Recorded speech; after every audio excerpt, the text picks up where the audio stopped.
No surprise here. MSNBC had a meltdown last night on the program, and it was a fascist meltdown. They love throwing those words around and threat to democracy, and we've talked about it before.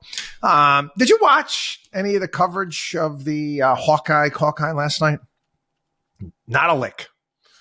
Not a lick. You know, I find myself watching more football nowadays. I don't watch a lot of sports on TV, but man, oh man, I'd rather watch a football game, even if it's a bad football game, rather than watch these idiots on TV. But anyway, neither here nor there.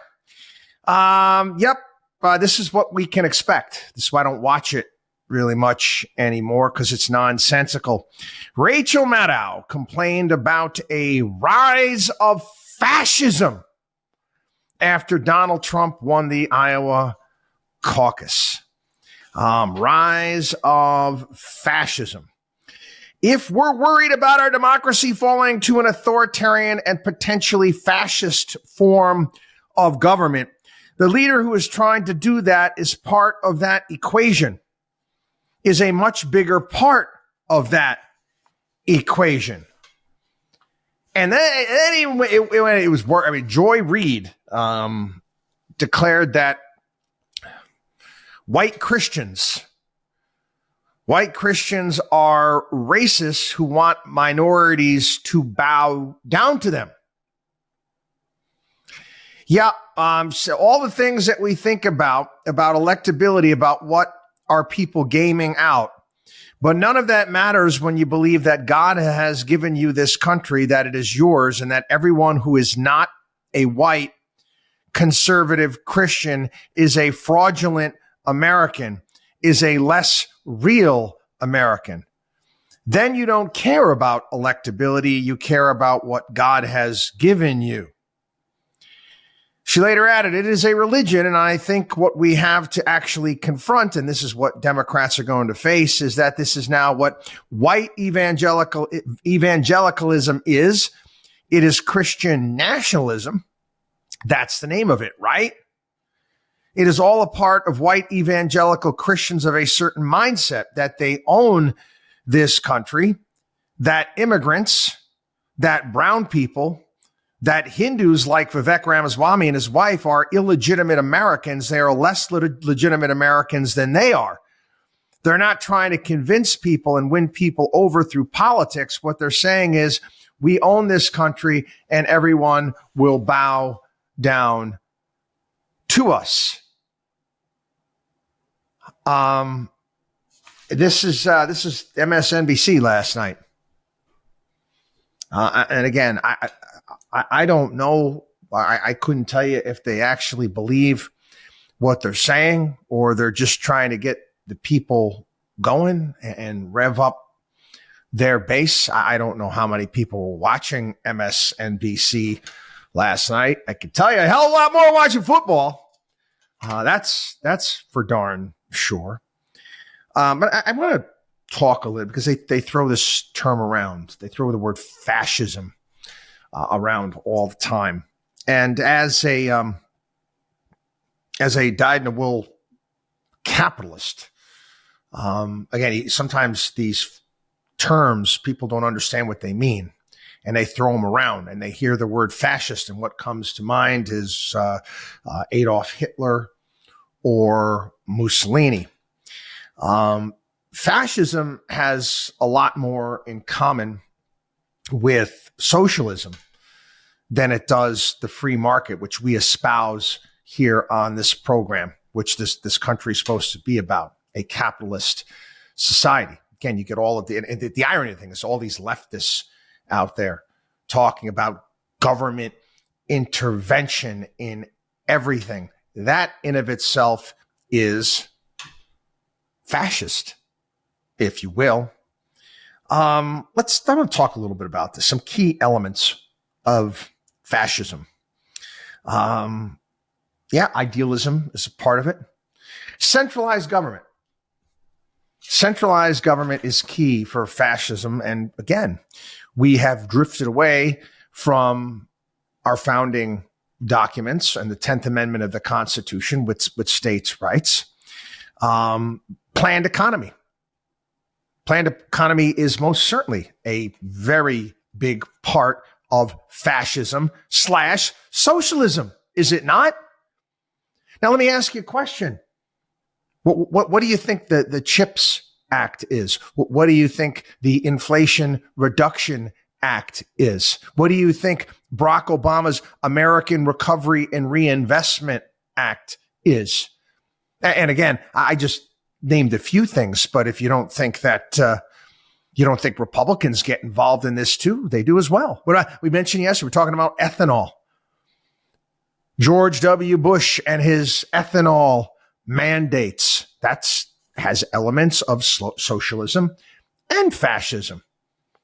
Planned economy, and how often we talk about the dangers of a planned economy. The basic ideas in regards to fascism is a union between businesses and the state in essence telling businesses what to do. How often here on the program over the years, over the decades, have I yelled and screamed when you get politicians on both the left and right talk about, oh, this is going to be great. We got to have a public-private partnership, and government's going to work with the private sector to achieve this. As soon as I hear that, I'm like, run. This is going to be bad. It's not going to work. You're going to get taxpayer money involved. Cronyism is going to be involved. It is a disaster. And it's not how our country is supposed to operate. But yet it does. Again, that was very much the case with corporatism under Mussolini in Italy and National Socialism in Germany. National Socialism, Nazi. Okay? Same thing. Private property. Oh, yeah, but Chris, you can own property here. Well, fascism, you can own property in fascist. Again, it's contingent. It's contingent upon, you following the rules. And guess what? State can take it. We have eminent domain here in this country, not to mention the fact it's nominally permitted. And I've gone over this before here on the program. You never own your own property. You never own your own home. My house. I take a great deal of pride in my house. I take care of it. You say it's my home. What happens? What happens if you stop paying your property taxes? You never own your own property. You stop paying taxes on it, government's going to take it. They're going to take it. That's, again, how messed up you think about our tax system is here in this country. You never really own your own property. I paid off my mortgage. That's nice. What if you stop paying your taxes? They're going to take your house. Anyway, economic coordination, fascism. Businesses are nominally privately owned. The state dictates outputs and investments. Planning is based on projected labor output rather than money. Does that sound familiar? You guys heard the term shovel-ready jobs? Yeah, we're not as far down the road as a completely fascist society or socialist society, but the elements are certainly there. The seeds have most certainly been planted, without a doubt. Class structure. Strict class structure believed to be necessary to prevent chaos. Do we have a class structure here in the United States? Most certainly. Most certainly we have a class structure here in the United States. There's no doubt about that. Anyone who denies that is crazy. Of course we do. And there's a reason why we have Ivy League schools. And that's the reality. Take a look at Washington and where they come out. We have a class structure here in the United States. There's no doubting it. Again, that was more the case under Mussolini rather than Hitler. Hitler was more based, obviously, upon race. An extremely nationalistic authoritarian state is usually led by one person at the head of one party. No democratic election of representatives, no free market, no individualism or individual glory. The state controls the press and or other media. Now, we're not that far down the line by any stretch. And the idea, this is they're going to keep throwing around these fascists, saying Trump and his fascist tendencies. No, Trump likes to work the media as best as he possibly can. But, how many things did Donald Trump try to institute when he was president and was shot down? Based upon that, we do have elected representatives. But again, it's the human nature gets attracted to these types of individuals. Well, they weren't with Barack Obama. And Hope and Change. Remember that entire Hope and Change campaign, for crying out loud? I don't think I ever saw a president, at least in my time, that was given the absolute free ride by the press, could do basically every one when he first came into office, like Barack Obama. It was extraordinary. Ownership structure. The means of productions are nominally privately owned, but directed by the state. Private ownership of the business is contingent upon the submission to the direction and interests of the state. Now, that's not the case in everything, but there's a reason why we have this regulatory state within the executive branch of government. There's a reason why. There's a reason why I have to spend more and more money every single year in regulations and handling, complying with government regulations, most of which have nothing to do with me whatsoever. Not to mention, you think about certain industries, think about the auto industry. Yeah, their business hasn't been dictated from Washington, D.C., and how they got to go about doing their business isn't dictated by them. Of course it is. You either comply or guess what? You're going to get eliminated. So no, are we full on fascist when it comes to that? Are we on that road? Absolutely. Absolutely. And of course, again, fascist governments are what?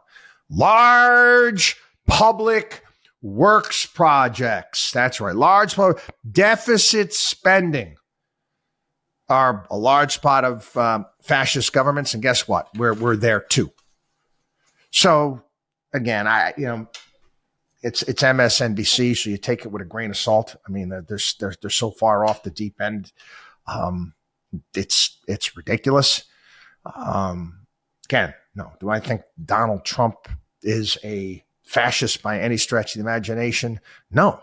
I think we need to be pushing back, like we have here on the program, against these fascist socialistic tendencies that have become more and more ingrained with our everyday lives. And we just grown accustomed to them because they're around us all the time. But anyway, MSNBC meltdown. Boy, we got when's that? November? We're going to be dealing with this till November. Merciful. Anyway. Hey, by the way, my podcast people remind me to do this. I should do this. And I don't like to ask people to do things. They said, you got to remind people at the end. Listen, you enjoy the podcast. We're growing like gangbusters. Recommend it to your friends on the podcast side, whether you're YouTube or Apple, whatever it may be. Give it a rating. Be honest. Want to write a review of it. We appreciate that. But most importantly, subscribe. That's big. Again, the algorithms, what I got to deal with. That's what I deal with nowadays. I got to deal with algorithms. The algorithms like that. They do. And one of the best things about, one of the reasons why we're doing so well in regards to our algorithms is people listen to the entire show, which is great. Yeah, algorithms like that. But again, they also like it, if ratings and subscribe and all that good stuff. Anyway, God bless. Have a great day. We'll see you.